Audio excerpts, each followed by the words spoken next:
வருங்கால அரசு பணியாளர்கள் அனைவருக்கும் வணக்கம். ஸோ வரக்கூடிய குரூப் 4 2025 ஜூலை 13 நடக்க போகுது. மேக்ஸிமம் பார்த்தீங்கன்னா அவங்களுக்கு ஒரு 110 நாள் தான் இருக்குது. ரொம்பவே அதிகமான நாள் தான் சொல்லப்போனால் இது. ஏன்னா முதல்ல தான் தமிழில் பார்த்தீங்கன்னா உங்களுக்கு வந்து அதிகமான கேள்விகள் வந்து ஒரு வரியிலேருந்துலாம் எடுத்துக்கிட்டு இருந்தாங்க. ஒவ்வொரு வரியாக எடுப்பாங்க. ரொம்ப கஷ்டமாக இருக்கும். ஒரு வரி விடாமல் படிக்க சொல்லுவாங்க. சொல்லப்போனால் அட்டை டு அட்டை, முதல் அட்டையிலேருந்து கடைசி அட்டை வரைக்கும் படிங்க அப்படின்னு சொல்லுவாங்க. பட் இப்போ வந்து அந்த மாதிரி உங்களுக்கு கிடையாது. சிலபஸ் ரொம்பவே கம்மி பண்ணியிருக்கிறாங்க. பட் கொஷின்ஸோட லெவலை வந்து இன்க்ரீஸ் பண்ணியிருக்கிறாங்க. அதை எப்படி கண்டுபிடிச்சாங்க அப்படின்னா, லாஸ்ட் குரூப் 2 ஏல பார்த்தீங்கன்னா தமிழ் கொஷின்ஸ் வந்து ரொம்பவே டஃப்பாக இருந்துச்சு. கிட்டத்தட்ட ஒரு 20 கொஷின்ஸ் வந்து அட்டன் பண்ணுறதே ரொம்ப சிரமமாக இருந்துச்சு. ஆனால் அதுவுமே புக்கில் தான் கேட்டிருந்தாங்க. ஆனால் பழைய 11th 12th சிறப்பு தமிழ், புதிய 11th 12th சிறப்பு தமிழ் இதுலேருந்துலாம் கொஷின் கேட்டிருந்தாங்க. ஸோ இதெல்லாம் நம்ம ஆக்சுவலாக இப்போ படிக்க சொல்லி நம்மளை வந்து தூண்டுறாங்க டிஎன்பிஎஸ்சி. ஸோ அது ஒன்றும் தவறு கிடையாது. நம்ம படிக்க தான் போகிறோம். ஸோ அந்த 110 நாட்களை நம்ம எப்படி அழகாக பயன்படுத்தினா 100க்கு தமிழில் 97 வரைக்கும் எடுக்கலாம் அப்படிங்கிறத நம்ம பார்க்க போகிறோம். ஆக்சுவலாக 100க்கு 100 நீங்கள் எடுக்கலாம். அதுக்கு வந்து முதல்ல வந்து உங்களுக்குடைய இருக்கக்கூடிய நம்பிக்கை அப்படின்றதான் ரொம்பவே முக்கியம். ஆக்சுவலாக நாங்கள் படிக்கும் போதுமே பார்த்தோம் அப்படின்னா தமிழில் வந்து 100க்கு 100 கண்டிப்பாக எடுத்துருவோம். தமிழில் 100க்கு 100ங்கிறத கண்டிப்பாக எடுத்துருவோங்கிற ஒரு நம்பிக்கையோட தான் நாங்கள் படிப்போம். ஸோ நீங்களும் அதே நம்பிக்கையோட படிக்க ஆரம்பிங்க. தமிழில் 100க்கு 100 எடுக்கணும்.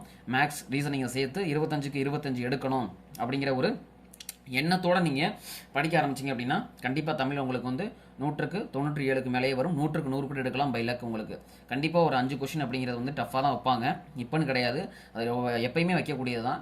ஸோ அதனால் இதை வச்சு நீங்கள் பயப்பட வேண்டாம். உங்களுக்கு எவ்வளோ முடியுமோ அந்த உழைப்பை நீங்கள் கொடுக்க ஆரம்பிங்க. கண்டிப்பாக உங்களால் ஜெயிக்க முடியும்.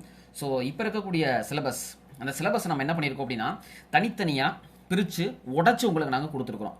ஆக்சுவலாக இது வந்து டிஎன்பிஎஸ்சி கொடுத்துருக்கக்கூடிய சிலபஸ் தான். இந்த டிஎன்பிஎஸ்சி சிலபஸே நம்ம என்ன பண்ணியிருக்கோம் அப்படின்னா ஒவ்வொரு டாப்பிக்குலையும் என்னென்ன மாதிரியெல்லாம் அவங்க சப் ஹெட்டிங் கொடுத்துருக்காங்க அப்படிங்கிறத நம்ம உடச்சி கொடுத்துருக்குறோம். ஸோ இந்த டாபிக் வைஸ் நீங்கள் ஃபோக்கஸ் பண்ணி படிக்க ஆரம்பிச்சிட்டிங்க அப்படின்னாலே தமிழ் நீங்கள் ரொம்ப எளிமையாகவே 100க்கு 97க்கு மேலே 100க்கு 100 கூட எடுக்கிறதுக்கான வாய்ப்புகள் ரொம்பவே அதிகம். இதை நான் சும்மா பேச்சுக்கு சொல்லலைங்க.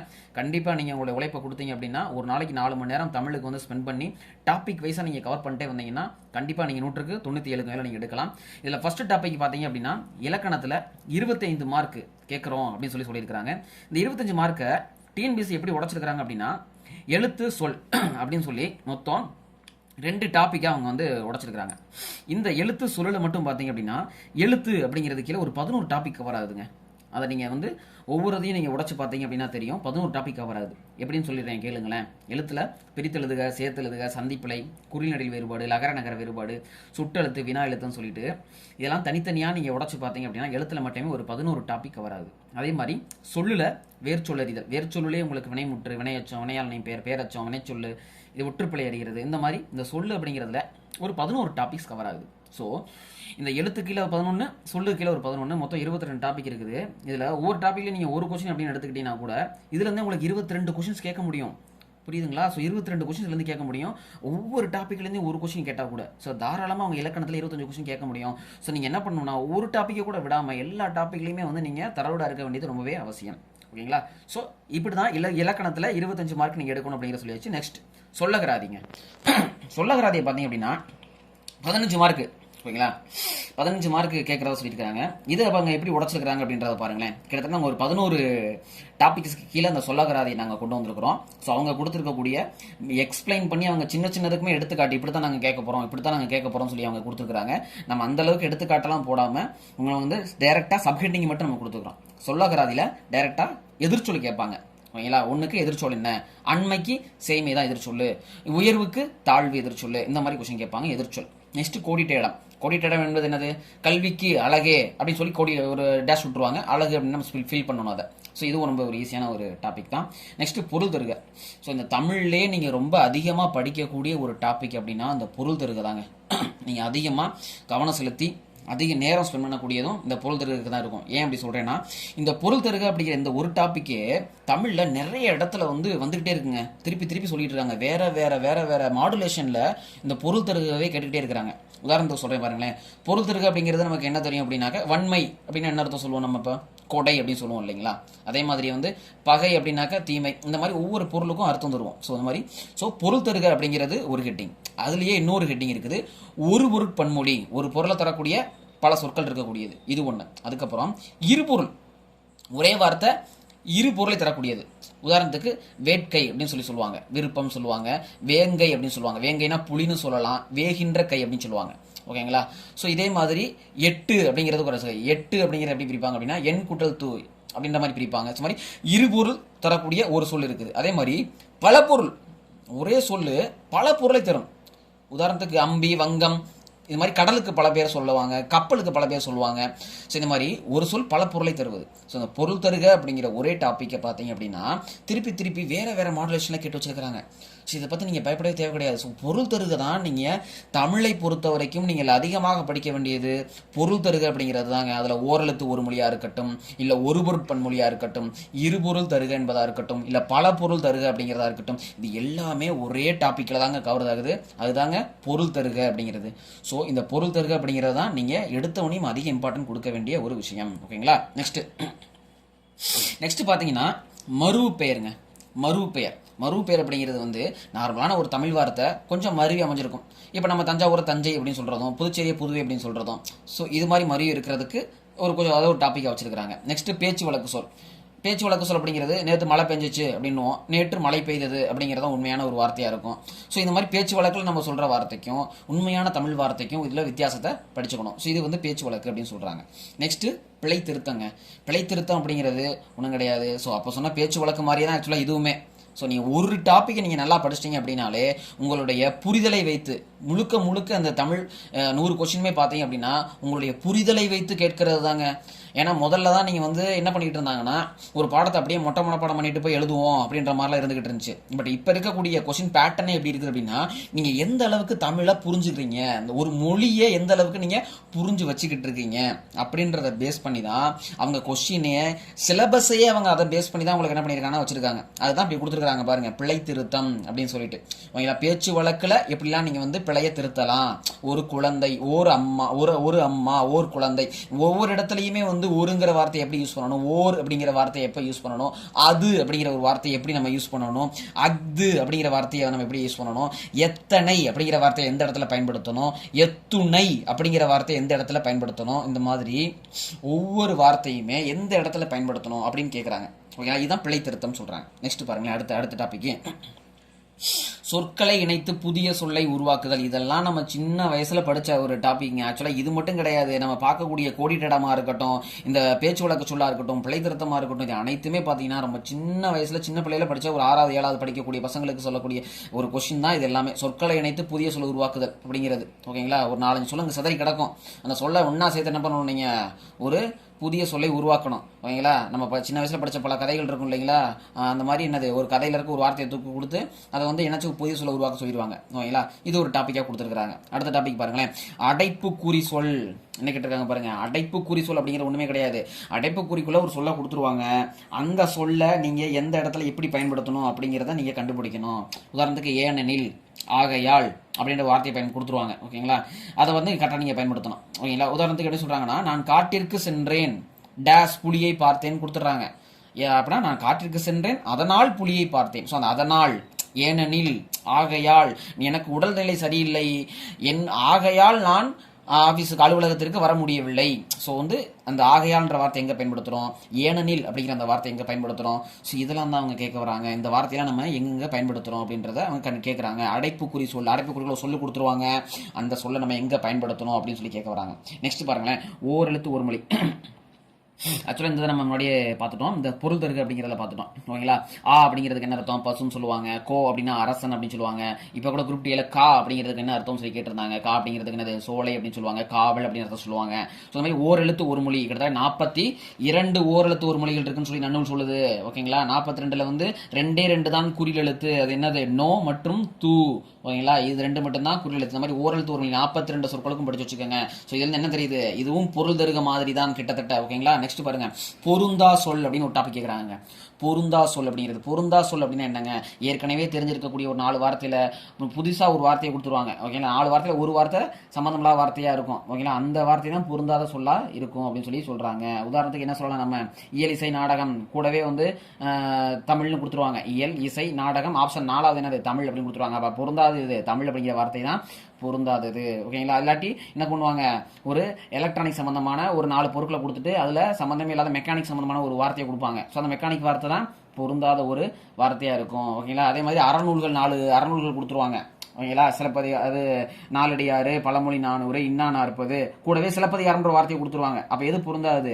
சிலப்பதிகாரம்ன்ற வார்த்தை தான் பொருந்தாது. ஏன் பொருந்தாது அப்படின்னா, சிலப்பதிகாரமும் மணிமேகலையும் என்ன சொல்லுவாங்க? இது இலக்கியங்கள் சொல்லுவாங்க. ஓகேங்களா. என்ன சொல்லுவாங்க? இலக்கியங்கள். சிலப்பதிகாரம் மணிமேகலையும் வந்து வேற இலக்கியங்கள்ல சொல்லக்கூடிய. ஆனா என்ன வராது உங்களுக்கு? அறநூல்கள்ல அந்த சிலப்பதிகாரமும் மணிமேகலையும் என்ன பண்ணாது? வராது. ஓகேங்களா. சிலப்பதிகாரம் மணிமேகலை என்ன வராது? அறநூல்கள்ல உங்களுக்கு வராது. ஸோ அறநூல்கள்ல பொருந்தாத மாதிரி போயிடும். ஓகேங்களா. மாதிரி பொருந்தாத வார்த்தையை உங்களுக்கு கண்டுபிடிச்சிடுவாங்க. நெக்ஸ்ட் அகரவரிசை. இது காலங்காலமா கேட்கக்கூடியதுதான். ஓகேங்களா. ஆனாவன வீணா வரிசையிலையும் காக்கா காக்கா கீக்கு ஊக்கு வந்த வரிசையிலையும் என்ன பண்ணக்கூடியது? வரக்கூடியதான் அந்த அகரவரிசை வார்த்தைகள். சரிங்களா. ஸோ இதில் பார்த்தீங்கன்னா உங்களுக்கு 15 மார்க் கேட்குறாங்க. இதில் எத்தனை மார்க் கேட்குறாங்க? 15 மார்க் கேட்குறாங்க. ஒவ்வொரு டாப்பிக்கு நம்ம பார்த்துட்டோம். ஓகேங்களா. அந்த சொல்லகராதி அப்படிங்கிறத ஆக்சுவலாக அந்த சொல்லகராதி அப்படிங்கிறதா உங்களுக்கு கிட்டத்தட்ட பெருசாக இருக்கும். என்னென்னமோ பெருசாக கேட்க போகிறாங்களோ அப்படின்ற மாதிரி கொடுத்துருப்பாங்க. ஆக்சுவலாக இதெல்லாம் பெருசாக கிடையாது. நீங்கள் டாபிக் வைஸாக இந்த மாதிரி ஸ்பிளிட் பண்ணி எழுதிக்கங்க. நம்ம உங்களுக்கு கொடுத்துருக்க மாதிரி ஸ்பிளிட் பண்ணி எழுதி வச்சிட்டீங்க அப்படின்னா நீங்கள் ஒவ்வொரு டாப்பிக்கும் கவர் பண்ணிட்டீங்களா அப்படிங்கிறத உங்களை நீங்களே அடிக்கடி பரிசோதனை செஞ்சுக்கங்க.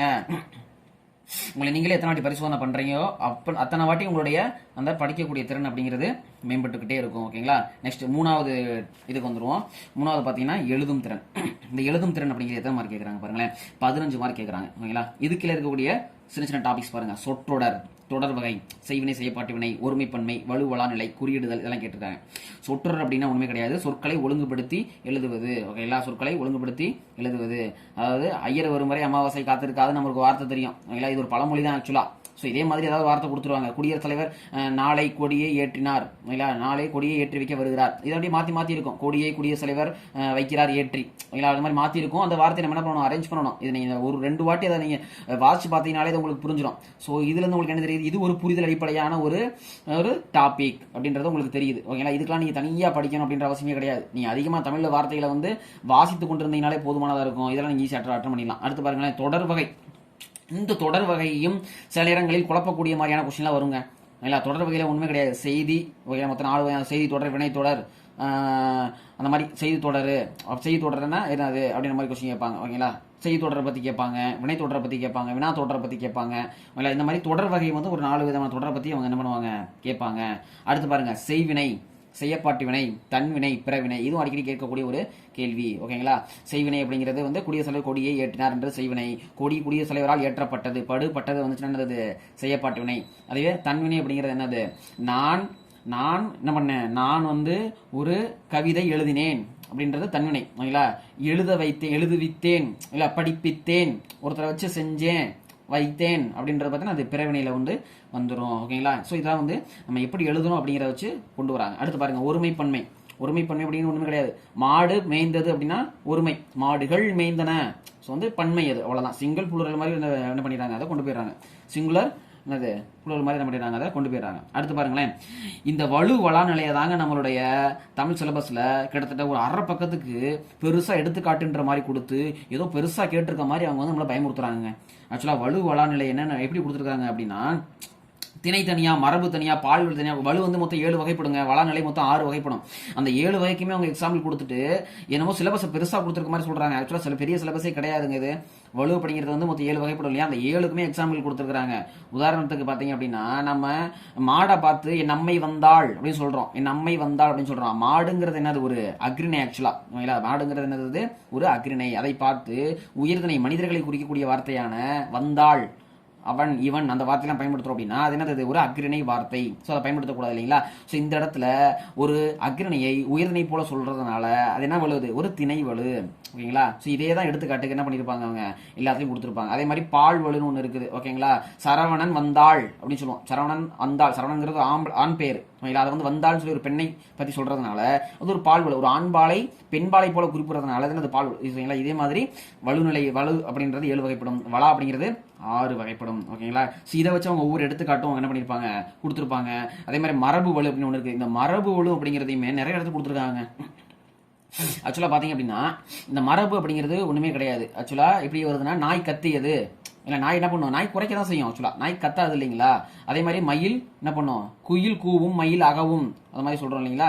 இந்த மாதிரி ஒவ்வொரு விலங்கினமும் எப்படி சத்தமிடும் அப்படிங்கிறத வச்சு சொல்லக்கூடியது அந்த மரபு. இதையே அவங்க வந்து ஒரு பெரிய டாப்பிக்கா கொடுத்து வச்சிருப்பாங்க. அதெல்லாம் நீங்க பார்த்து கன்ஃபியூஸ் ஆக தேவை கிடையாது. ஸோ அதையும் நம்ம ஈஸியா என்ன பண்ணிடலாம், அடுத்தடுத்த கிளாஸ்ல உங்களுக்கு நம்ம ஒவ்வொரு டாப்பிக்குமே நம்ம என்ன பண்ணலாம், ஒவ்வொரு டாப்பிக்குமே ஒரு வீடியோ நம்ம நெக்ஸ்ட் போட போறோம். ஓகேங்களா. அதை வச்சு நீங்க என்ன பண்ணிடலாம், தமிழை ஈஸியா 197க்கு மேல நீங்க கண்டிப்பா எடுக்க முடியும். ஓகேங்களா. சரி, அடுத்த டாபிக் பாருங்க. அடுத்த டாபிக் குறியிடுதலுங்க. குறியிடுதல் அப்படின்னு என்ன சார் அப்படின்னு கேட்குறீங்க. குறியிடுதல் அப்படிங்கிறது ஒன்றும் கிடையாதுங்க. கால் புள்ளி, அரை புள்ளி, முக்கா புள்ளி, ஓகேங்களா, வினாக்குறி எங்க போடணும், வியப்புக்குறி எங்க போடணும், அதெல்லாம் நீங்க தெரிஞ்சுக்கணும். ஓகேங்களா. அங்கே கிடப்பது பாம்பா கயிறா, இந்த இடத்துல என்ன போடுவீங்க, வியப்புக்குறி போடுவீங்க. என்ன போடுவீங்க, வியப்புக்குறி போடுவீங்க. ஆச்சரியமா படுறது என்னது, வியப்புக்குறி தான் நீங்க போடுவீங்க, ஆச்சரியக்குறி. ஓகேங்களா. அதே மாதிரி வந்து கேள்வி கேட்குறீங்க. ஓகேங்களா. கேள்வி கேட்கறதுக்கு என்ன பண்ணுவீங்க, கேள்வி கேட்கறது கேள்விக்குறி, வினாக்குறி போடுவீங்க. ஓகேங்களா. அதே மாதிரி எந்தெந்த இடத்துல நிறுத்தல் குறி, ஒரு வாக்கியம் முடியுது அப்படின்னா அந்த இடத்துல என்ன குறி போடுவீங்க, நிறுத்தல் குறி, புல் ஸ்டாப் வைப்பீங்க. ஸோ இந்த மாதிரி எந்தெந்த இடத்துல எந்தெந்த குறி போடுறீங்க அப்படிங்கிறத வச்சு ஒரு கொஸ்டின் கேட்குறாங்களாங்க. எந்தெந்த இடத்துல எந்தெந்த குறியிடுதல் நீங்க வைக்கிறீங்கிறத வச்சு ஒரு கொஸ்டின் கேட்குறாங்க. ஓகேங்களா. ஸோ இந்த டாபிக்லாம் தான் உங்களுக்கு எழுதும் திறனில் வருது. 15 மதிப்பெண்களுக்கு கேட்கப்படுகிறது. அடுத்த டாபிக் பாருங்களேன். அடுத்த டாபிக் கலைச்சொற்கள்ங்க. எப்படி நம்ம பொருள் தருக படிச்சோமோ அதே மாதிரி இந்த கலைச்சொற்கள் அப்படிங்கிறது ரொம்பவே ஒரு எளிமையான விஷயங்க. டைரக்டா நீங்க படிக்கலாங்க. பொருள் தருக மாதிரியே கலைச்சொற்கள்ல 10 மார்க் கேட்கறாங்க. அதே மாதிரி இங்க பாருங்க, மொழிபெயர்ப்புல 5 மார்க் கேட்கறாங்க. கலைச்சொற்கள்ல 10 மதிப்பெண் கேட்கறாங்க, மொழிபெயர்ப்புல 5 மதிப்பெண் கேட்கறாங்க. இது கிட்டத்தட்ட ரெண்டுமே வந்து இங்கிலீஷ் டு தமிழுக்கு நீங்க மாத்துறத ஒரே மாதிரியான பேட்டர்ன் இருக்கக்கூடிய ஒரு சிலபஸ் டாபிக் தாங்க இது. ஆக்சுவலா எப்படி சொல்றேன் பாருங்களேன். கலைச்சொற்கள் அப்படிங்கறது எப்படி கேட்பாங்கன்னா, அறிவியல், தொழில்நுட்பம், கல்வி, மருத்துவம், இதுல என்னென்ன சயின்டிபிக் வேர்ட்ஸ்லாம் யூஸ் பண்றாங்களோ அந்த சயின்டிபிக் வேர்ட்ஸை நீங்க தமிழ்ல மாத்தணும். இது கலைச்சொற்கள்ல. இதுவே இங்க மொழிபெயர்ப்புன்னு ஒரு டாபிக்ல 5 மார்க் கேட்கறாங்க பாருங்க. இந்த 5 மார்க் எப்படி அப்படின்னா, பயன்படுத்தக்கூடிய சொற்கள்ங்க. அதாவது நீங்க அதிகமா யூஸ் பண்ணுவீங்க இல்லைங்களா தமிழ் வார்த்தை, அந்த வார்த்தையை அவங்க வந்து இங்கிலீஷ் டு தமிழுக்கு நீங்க மாத்தணும். அப்படி மாத்தினீங்கன்னா இதுக்கு ஒரு 5 மார்க் உங்களுக்கு வந்து கவர் ஆயிடும் அப்படின்ற மாதிரி சொல்றாங்க. அதிகமா யூஸ் பண்ணக்கூடிய நீங்க வேர்ட்ஸ், ஓகேங்களா, அதை வந்து யூஸ் பண்ண சொல்றாங்க. இங்க பாருங்களேன். அதே மாதிரி ஆவணங்கள்ல நீங்க பயன்படுத்தக்கூடிய வார்த்தைகளையும் தமிழ்ல யூஸ் பண்ண சொல்றாங்க. ஆவணத்தை இங்கிலீஷ்க்கு என்னங்க, ஆவணத்துல இங்கிலீஷ்க்கு என்ன அப்படின்னு பாத்தீங்கன்னா டாக்குமெண்ட். அதே மாதிரி மனு அப்படிங்கிறதுக்கு இங்கிலீஷ் என்ன, பெட்டிஷன். ஸோ இந்த மாதிரி ஆங்கில வார்த்தைக்கு தமிழ் வார்த்தை, தமிழ் வார்த்தைக்கு ஆங்கில வார்த்தை. ஓகேங்களா. இந்த மாதிரியே உங்களுக்கு 15 கேள்வி கேட்குறாங்க. கிட்டத்தட்ட 15 கேள்வி. பார்த்தீங்களா எங்க இருக்குது 15 கேள்வி அப்படிங்கிறது.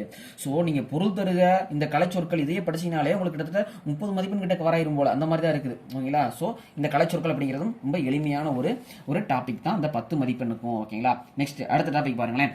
வாசித்தல். 5வது டாபிக் என்னது, வாசித்தல். இதுக்கு ஒரு 15 மார்க்குங்க.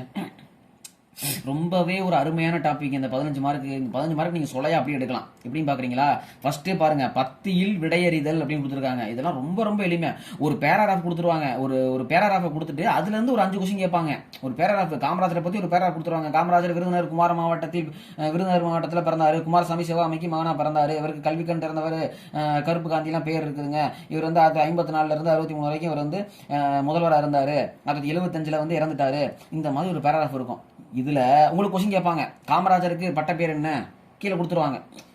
அதே மாதிரி காமராஜர் எங்க பிறந்தாரு, இந்த மாதிரி என்ன பண்ணுவாங்க, ஒரு பேராகிராஃப் கொடுத்துட்டு அதுல இருந்து ஒரு 5 கொஸ்டின் கேட்பாங்க. ஈஸியா 5 மதிப்பெண் எடுக்கலாம். இந்த மாதிரி கேள்வி குரூப் 2A இங்கிலீஷ் மீடியத்துக்கு 3 கேள்விகள் கேட்கப்பட்டது. கிட்டத்தட்ட 15 மதிப்பெண்களுக்கு இங்கிலீஷ் மீடியம் ஈஸியா அட்டன் பண்ணாங்க. ஸோ இந்த வாய்ப்பு இப்ப குரூப் 4ல நமக்கு கிடைச்சிருக்குது, உங்களுக்கும் கிடைச்சிருக்குது. இந்த வாய்ப்பை சரியா பயன்படுத்திக்கங்க. ரொம்ப ஈஸியா நம்ம தமிழ்ல மதிப்பெண் எடுக்கக்கூடிய ஒரு டாபிக் தான் இந்த 10ல் விடையறிதல் அப்படிங்கிறது. இந்த வாசித்தல் அப்படிங்கிறதுல இன்னொரு டாபிக் இருக்குது, உவமை. என்னது உவமை. நமக்கு தெரியும் உவமைனா என்ன, உவமையம்னா என்ன அப்படிங்கிறத நம்ம தனியா ஒரு கிளாஸ்ல பார்ப்போம். உவமை அப்படிங்கிறது உண்மையே கிடையாது. ஒரு பழமொழி மாதிரி ஒன்று கொடுத்துருவாங்க. இதுக்கு இது உவமை அப்படின்னு சொல்லுவாங்க. ஓகேங்களா. இதுக்கு இது உவமை. இலவு காத்த கிளி போல அப்படின்னு ஒரு வார்த்தை இருக்குதுங்க. இலவு காத்த கிளி போல. இலவு காத்த கிளி போலன்னா என்னது, பொறுமையா இருக்கிறது. இலவு காத்த கிளி போல, ஓகேங்களா, பொறுமையாவே இருந்துகிட்டு இருக்கிறது. ஓகேங்களா. அதே மாதிரி வந்து ஒவ்வொரு பழமொழிக்கும் ஒரு வார்த்தை இருக்குது. இப்போ இங்க பாருங்க, இப்போ இதுவும் கிட்டத்தட்ட ஒரே மாதிரி தான். கிட்டத்தட்ட இந்த 3 டாபிக்குமே கிட்டத்தட்ட இப்படி தான், ஒரே மாதிரி தான். ஆனா 3 தனித்தனியா கொடுத்துருக்காங்க. ஊமைக்கு ஊமையம் என்ன வார்த்தை அப்படின்னு சொல்லுவாங்க இல்லைங்களா. ஸோ வலிமேல் விழி வைத்து காத்திருந்தேன், உனக்காக நான் காத்துக்கிட்டு இருந்தேன். ஸோ இந்த ஊமைக்கு என்ன அர்த்தம் அப்படின்னு சொல்லுவாங்க. இப்போ வந்து பனி போல விலகியது அப்படின்னு சொல்லுவாங்க. பனி போல என்ன விலகும், பனி போல வந்து துன்பம் விலகியது அப்படின்ற மாதிரி ஊமைக்கு என்ன பொருள்ன்ற மாதிரி கேட்பாங்க. அதே மாதிரி பழமொழிக்கு என்ன பொருள் அப்படின்ற மாதிரி கேட்பாங்க. ஒரு பழமொழியை கொடுத்துருவாங்க. ஒரு பழமொழியை கொடுத்துட்டு இதுக்கு என்ன பொருள் அப்படின்ற மாதிரி கேட்பாங்க. ஓகேங்களா. ஒரு பழமொழிக்கு என்ன பொருள் மாதிரி கேட்பாங்க. ஸோ இதுவும் கிட்டத்தட்ட ஒரே மாதிரி டாபிக் தான். வாசித்தல்ல 15 மதிப்பெண். நெக்ஸ்ட் பாருங்க, இந்த மொழிபெயர்ப்பு ஆல்ரெடி நம்ம பார்த்துட்டோம்.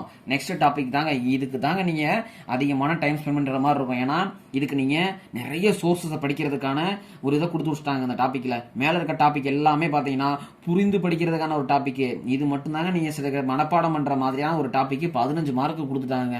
உங்களுக்கு டெஸ்ட் வச்சாங்க அப்படின்னா இதில் தாங்க வைப்பாங்க. நிறைய பேருக்கு இந்த மேற்கோள்கள் வந்து யார் எந்த நூலில் இருந்து எடுக்கப்பட்டதுன்றது தெரியாதுங்க. இல்லைங்களா? இது அதை நினச்சி நீங்கள் பயப்பட தேவையில்லை. நீங்கள் எவ்வளோ வேணால் மேற்கோள் படிச்சுட்டு போங்க. ஆனால் அங்கே உங்களுக்கு தெரியாத ஏதோ 2 மேற்கோள்கள் கொடுத்து அதுலேருந்து கொஸ்டின் கேட்பாங்க. அதை நினச்சி நீங்கள் தயக்கப்பட வேண்டாம், பயப்பட வேண்டாம். ஓகேங்களா? தயக்கப்பட வேண்டாம், பயப்பட வேண்டாம். ஸோ வந்து உங்களுக்கு அதிகமாக பயன்படுத்த ப்ரீவியஸ் இயர் கொஸ்டினில் என்ன மேற்கோள்கள் கேட்டிருக்காங்கன்னு பாருங்கள். ஓகேங்களா? ப்ரீவியஸ் இயர் கொஸ்டினில் என்ன மேற்கோள்கள் கேட்டிருக்காங்க, இதுக்கு மட்டும்தாங்க நீங்கள் ப்ரீவியஸ் இயர் கொஸ்டினை பயன்படுத்தணும். இதுக்கு முன்னாடி நம்ம பார்த்த எந்த ஒரு டாப்பிக்குமே நீங்கள் ப்ரீவியஸ் இயர் கொஸ்டின் படிக்கிறதுனால எந்த ஒரு பலனுமே கிடையாது. ஏன்னா இப்போ டிஎன்பிஎஸ்சி பேட்டர்னாக மாற்றிட்டாங்க. ஸோ ப்ரீவியஸ் இயர் கொஸ்டின் படிக்கிறதுனால எந்த ஒரு பலனும் கிடையாது.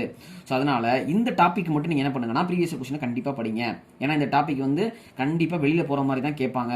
ஓகேங்களா? மேற்கோள்கள் அறநூல்களாக இருக்கட்டும், ஓகேங்களா, ப்ரீவியஸ் இயர் கொஸ்டின் தான் உங்களுக்கு ஏதாவது கொஸ்டின் வரும், இந்த வார்த்தை சொன்னது எந்த நூலில் சொல்லியிருக்காங்க அப்படிங்கிறது. ஆனால் இந்த திருக்குறள் மட்டும் உங்களுக்கு தெரிஞ்சதாங்க கேட்பாங்க கண்டிப்பாக.